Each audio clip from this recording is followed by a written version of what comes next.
Hi, how are you? I hope so. One more tip for when you take a vacation in Brazil. Today I'm going to talk about the famous chicken coxinha. Very good, wonderful, sensational. It has with detailed catupiry. They have a pepper sauce that to accompany it is a perfect combination. When the delicacy is good, several myths and stories surround its origin. And this is the case of the national passion, a coxinha. There is the National Coxinha Day to exalt this marvel of shredded chicken, savory, with or without catupiry, covered with a soft potato dough with a crispy skin. Popular all over Brazil, especially in the southeast, the delicacy is sold in all formats, from mini to D3 kilograms, and in almost all flavors, including sweet and even vegan, made from jackfruit meat, which really counts. Is to taste what most resembles it, if only by name and format. With so much love involved, coxinha has become one of the trademarks of rich Brazilian cuisine. Among the cheese breads, feijoadas, pastries, and caipirinhas, coxinha is also a mandatory stop on the gastronomic tour of gringos in Brazil.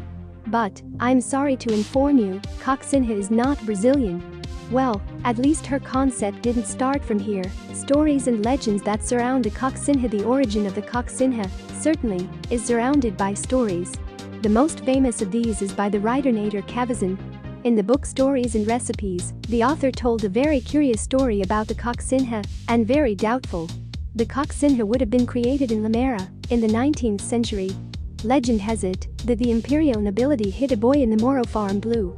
He would be the son of Princess Isabel, heiress of the Empire of Brazil, and of Count Du, and would be kept away from the court because he was mentally handicapped. This child required intense care and feeding, and was very boring to eat. He only ate chicken thighs. The other pieces of the bird, such as breast and wings, were rejected and served to other people. Once, the farm's cook didn't have enough chicken legs for the boy, and, fearing reprisals, decided to transform a whole chicken leg.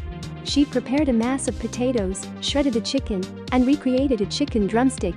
To the surprise, the princess's son loved the delicacy and started to ask only for the chicken drumstick. With the fame, even the Empress Teresa Cristina would have gone to Limeira to try the famous delicacy loved by her grandson. She liked it so much that she requested that the mode of preparation be provided to the master of the imperial kitchen in Rio de Janeiro. The story is good, but not consistent. There are no documents or official reports that this would have happened. All of Princess Isabel's children lived with her in Rio. The princess, by the way, must have already met the coxinha.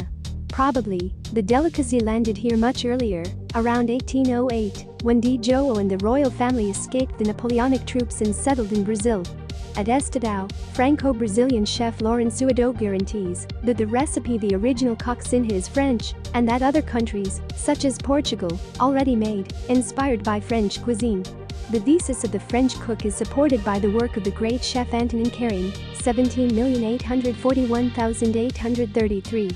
Between pages 268, 269 and 270 of the book L'Art de la Cuisine Francaise au XVIe siècle, Trait des entrées chaudes, from 1844, the cook teaches how to make a croquette de poulet, chicken croquette, and advises molding it in forma de poires, in the shape of pears.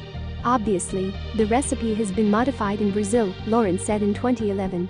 But from a technical point of view, it's the same. A coxinha seems to have arrived in Portugal at court, while Mary I ruled.